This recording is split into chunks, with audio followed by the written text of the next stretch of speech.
ప్రియమైన దేవుని పిల్లలారా, ప్రభు అయిన యేసుక్రీస్తు నామములో మీకు నా వందనములు. ప్రతిదినం మనం ఆధ్యాత్మికంగా ఎదగడం ఎంత ముఖ్యమో దేవుని వాక్యం మనకు స్పష్టంగా చెప్తుంది.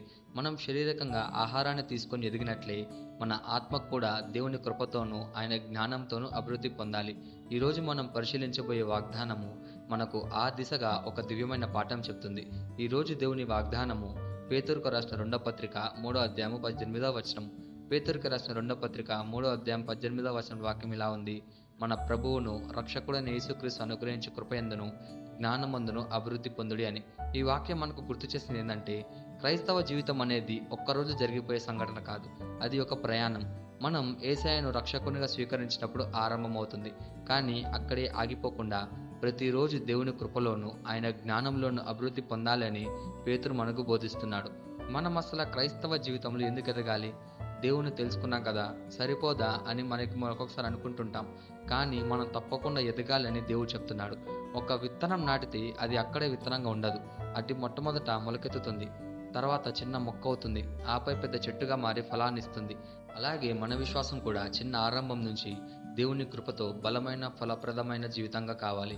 ఆగిపోవడం అంటే వెనక్కి తగ్గడమే. కృపలో పెరగకపోతే మనం ఏం చేసినా సఫలం కాదు. అలాగే జ్ఞానంలో పెరగకపోతే శత్రువు మనల్ని మోసం చేస్తాడు. కాబట్టి మనం తప్పకుండా ఈ 2 విషయాలలో ఎదగాలి. దీనికి ఒక గొప్ప ఉదాహరణ సొలొమోను చిన్న వయసులో రాజయ్యాడు.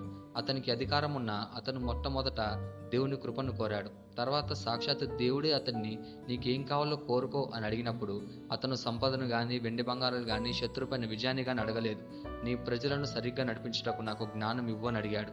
దీని ఫలితంగా దేవుడు అతనికి అసాధారణమైన జ్ఞానం ఇచ్చాడు. ఇజ్రాయెలు చరిత్రలోని అత్యంత జ్ఞానవంతుల రాజుగా అతను నిలిచాడు. కీర్తి, సంపద, గౌరవం కూడా అతనికి తోడయ్యాయి. ఇక్కడ మనం నేర్చుకోవాల్సింది ఏంటంటే, దేవుని కృపలోను జ్ఞానంలోను పెరిగిన వారికి దేవుడు బలమైన సాక్ష్యం మరియు ఆశీర్వాదాలను ఇస్తాడు.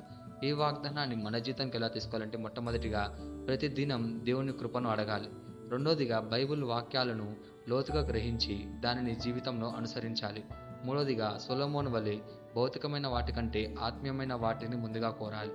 నాలుగోదిగా విశ్వాసంలో ఆగిపోకుండా నిరంతరం ఎదగాలి. ఐదోదిగా దేవుని జ్ఞానం మనలో నిండి ఉంటే మన నిర్ణయాలు సరిగ్గా ఉంటాయి, మన జీవితం క్షేమంగా ఉంటుంది. కృపలో పెరుగుతున్న మనిషి లోకపు మోసాలకి అలాగే శత్రువు యుక్తికి పడిపోడు, భయపడడు.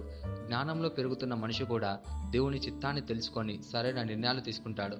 చివరికి దేవుడు ఇలాంటి వారి జీవితాల ద్వారా తన నామానికి మహిమ తెచ్చుకుంటాడు.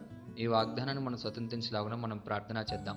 మమ్మల్ని మిక్కిలిగా ప్రేమించిన ప్రియ పరలోకపు తండ్రి, నీకే కృతజ్ఞతాస్తుతులు వందనాలు చెల్లించుకుంటున్నాం ప్రభువా. ఈరోజు నీ వాగ్దానం ద్వారా మాతో మాట్లాడినందుకు నీకే ధన్యవాదాలు చెల్లించుకుంటున్నాం ప్రభువా. నీ కృపయందు నీ జ్ఞానమందు ప్రతిదినం ఎదగడానికి మాకు సహాయం చేయము ప్రభువా. సొలొమోను వలె నీ జ్ఞానాన్ని కోరుతూ నీ చిత్తాన్ని నెరవేర్చే జీవితం జీవించేందుకు మాకు శక్తినివ్వు ప్రభువా. మా జీవితంలో నీ కృప తరగకుండా ఉండని మనం ప్రార్థిస్తూ యేసుక్రీస్తు నామములో అడుగుచున్నాము తండ్రి, ఆమేన్.